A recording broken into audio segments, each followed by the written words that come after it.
నమస్తే, welcome to STV news. కార్మికులకు మేలు జరిగేలా రాష్ట్ర ప్రభుత్వం కీలక నిర్ణయం తీసుకుంది.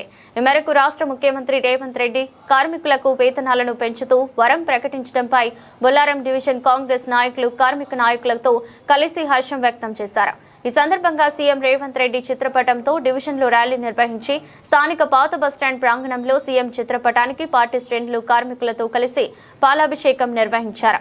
ప్రజలకు కార్మికులకు స్వీట్లు పంపిణీ చేశారు. ఈ సందర్భంగా రాష్ట్ర నాయకులు వి చంద్రారెడ్డి, కార్మిక నాయకులు వి వరప్రసాద్ రెడ్డి మాట్లాడుతూ కార్యక్రమంలో ఆత్మ కమిటీ డైరెక్టర్ పి లక్ష్మారెడ్డి, ఆత్మ committee chairman Srinivas Reddy, Congress party senior నాయకులు శ్రీకాంత్ రెడ్డి, గుమ్మడిదల మున్సిపల్ కాంగ్రెస్ పార్టీ నాయకులు, ఆటో యూనియన్ నాయకులు, కార్యకర్తలు, కార్మికులు పెద్ద సంఖ్యలో పాల్గొన్నారు.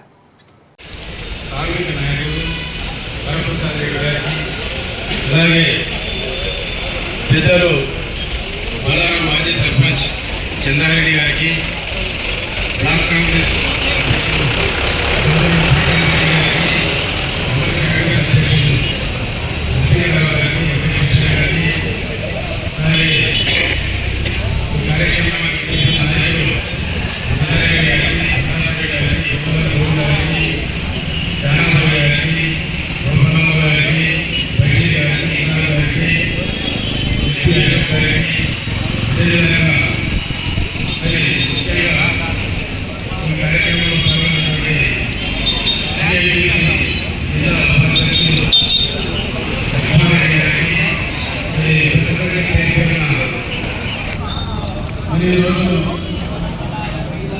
బొల్లారం పట్టణంలో మనము కార్మికుల గురించి ఒక కార్యక్రమం చేసుకోవడం జరిగింది. అంతకంలో వరప్రసాద్ చెప్పినట్టుగా కాంగ్రెస్ పార్టీ, పేదల పార్టీ, బడుగు బలహీన వర్గాల పార్టీ, కార్మికుల పార్టీ మరి గతంలో కూడా మరి కార్మికులకు మినిమం వేజెస్ పెట్టడం జరిగింది. తర్వాత 10 సంవత్సరాలు మరి బీఆర్ఎస్ పార్టీ అధికారంలో వచ్చిన తర్వాత ఎట్లాంటి మినిమం వేజెస్ పెట్టలేదు. మరి దీని మీద మరి కాంగ్రెస్ పార్టీ మళ్ళీ అధికారంలోకి వచ్చిన తర్వాత గౌరవ ముఖ్యమంత్రి రేవంత్ రెడ్డి గారు, గౌరవ కార్మిక శాఖ మంత్రి మరి వెంకటేశ్వర గారు నేతృత్వంలో అనేక మార్లు మరి చర్చించి మరి సంఘంలో వేసి కార్మికుల వల్ల కష్టాలను మరి పరిగణలో తీసుకొని ఖచ్చితంగా కార్మిక సోదరులందరికీ అండగా ఉండాలనే ఉద్దేశంతో మరి ప్రభుత్వం గౌరవ ముఖ్యమంత్రి రేవంత్ రెడ్డి గారు 1,11,00,000 మందికి లబ్ధి చేకూరేలా మరి గొప్ప నిర్ణయం తీసుకున్నందుకు సందర్భంగా గౌరవ ముఖ్యమంత్రి గారికి, కార్మిక మంత్రి అభినందనలు తెలియజేస్తూ మరి నాడు ఈ చక్కటి కార్యక్రమాన్ని నిర్వహిస్తున్న మరి ప్రజలందరికీ మరి ప్రత్యేకంగా అభినందనలు తెలియజేస్తూ మరి అదేవిధంగా కార్మిక సోదరులు బొల్లారం అనేది పారిశ్రామిక వాడ, బొల్లారంలో వేలాది మంది కార్మిక సోదరులు ఉన్నారు. మరి వారికి చాలా మంది చేకూరేలా ఉపయోగపడతాయని చెప్పి ఈ సందర్భంగా టీఆర్ఎస్ పార్టీ 10 సంవత్సరాల నుండి నిజంగా ₹1 పెట్టలేదు. ఈరోజు ఓట్ బ్యాంక్ తప్ప కార్మిక శ్రేణి గురించి, కార్మికుల బాధ గురించి నిజంగా వాళ్ళు ఒక్కసారి ఉపయోగించుకోలేదు. అందుకే కార్మిక రుణాన్ని మళ్ళా చెప్తున్నా, మనకు అన్నం చెప్తున్నది ఎప్పుడు కూడా మనం రాష్ట్రం పెట్టుకోవాలి. రేవంత్ రెడ్డి గారు మీ గురించి ఈరోజు జీతాలు పెంచి మీ శ్రేయస్ గురించి ఒక పెట్రోల్ ధర ఇచ్చిండు, ఒక డీజిల్ ధర ఇచ్చిండు, నిజంగా కుట్టుకోవడానికి ఈరోజు ₹10 వచ్చే పరిస్థితి. మీ జీతాలు సరిపోని పరిస్థితి ఉంటే ఈనాడు ముఖ్యమంత్రి గారు, రాష్ట్ర కార్మిక శాఖ మంత్రి వెంకటరామ్ గారు ఇద్దరు కూర్చొని కార్మికులకు న్యాయం చేయాలని ఉద్దేశించుకొని ఈరోజు ఇంత పెద్ద శుభవార్త మీకు అందించినటువంటి రాష్ట్ర ముఖ్యమంత్రికి, రాష్ట్ర కార్మిక మంత్రికి మనస్ఫూర్తిగా నమస్కరిస్తూ కార్మికులందరికీ తెలియజేస్తున్న కాంగ్రెస్ పార్టీ చేయించు యాత్రలో ఏక్ బార్ మీరు పని చేస్తూ యాత్రలో మరి పని చేయించడం చాలా సంతోషం. అందరూ కూడా नमस्कार। अब लोग याद रखना, कांग्रेस पार्टी इससे पहले कोई नहीं करे, कांग्रेस पार्टी करे। दूसरा पार्टी बोलते रहता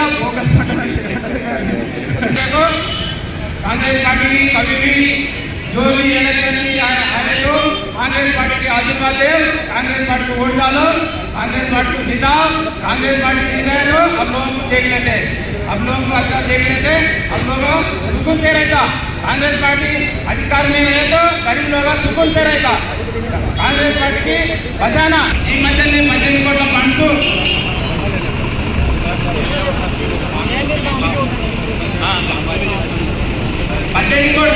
కోట్ల ఫండ్స్ ఈ మధ్యనే మనము రిలీజ్ చేస్తాం జరిగింది.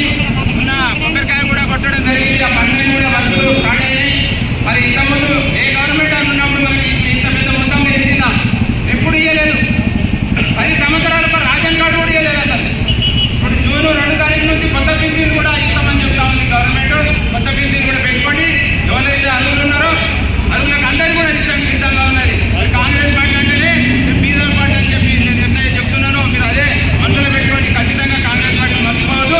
కాంగ్రెస్ పార్టీ అన్ని విధాలుగా ఆదుకుంటుంది, బీద వాళ్ళని ఆదుకుంటుంది. మేలు బీద వాళ్ళు ఎందుకంటే కాంగ్రెస్ పార్టీ లేకపోతే బీద వాళ్ళకి అన్యాయం జరిగేది. ఫస్ట్ బీద వాళ్ళకే, బీద వాళ్ళు కాంగ్రెస్ పార్టీ ఎప్పుడైనా గుండెలు పెట్టుకోవాలి.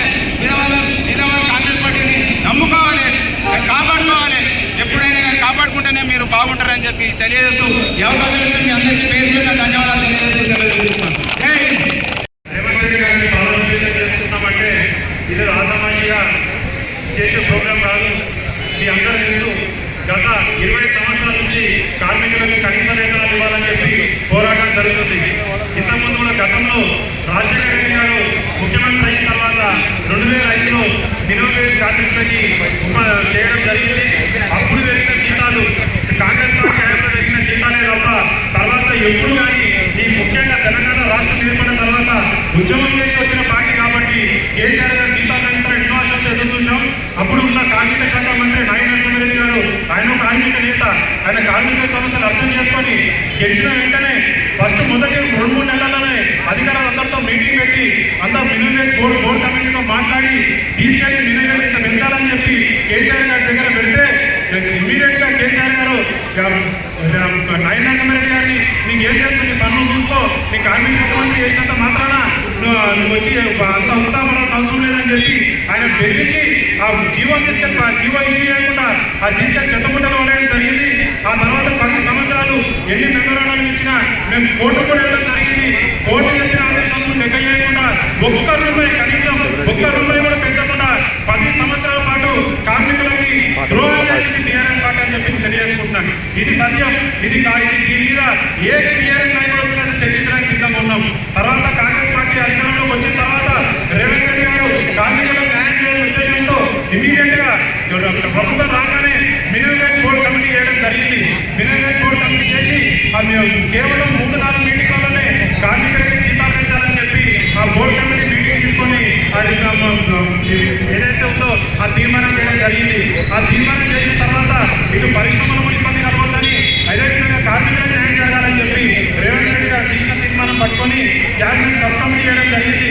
ఇండస్ట్రీస్ తరఫున వాళ్ళ బాధ వినిపించుకోవడానికి ఇండస్ట్రీస్ మినిస్టర్ వాళ్ళ తరఫున, అలాగే కార్మికుల సమస్యలు తెలియజేయడానికి కార్మిక లేబర్ మినిస్టర్ ఒక తరఫున, ఇద్దరి మధ్యలో పెద్ద మనిషిగా డిప్యూటీ సీఎం బండి విక్రమార్క గారిని పెట్టి ఒక కమిటీ చేయడం జరిగింది.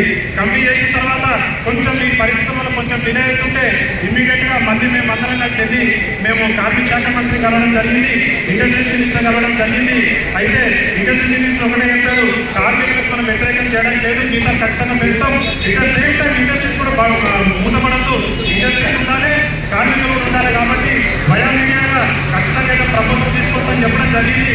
ఏప్రిల్ 23వ తారీఖు జరిగిన తర్వాత మళ్ళీ మేడే రోజు కూడా మీ అందరూ తెలుసు, మన పెద్ద మీటింగ్ పెట్టుకొని కార్మిక సమస్యలు మన నాయకుడు మన శ్రీనివాస్ గౌడ్ గారిని పిలిపించుకొచ్చి మనం మీటింగ్ పెట్టడం జరిగింది.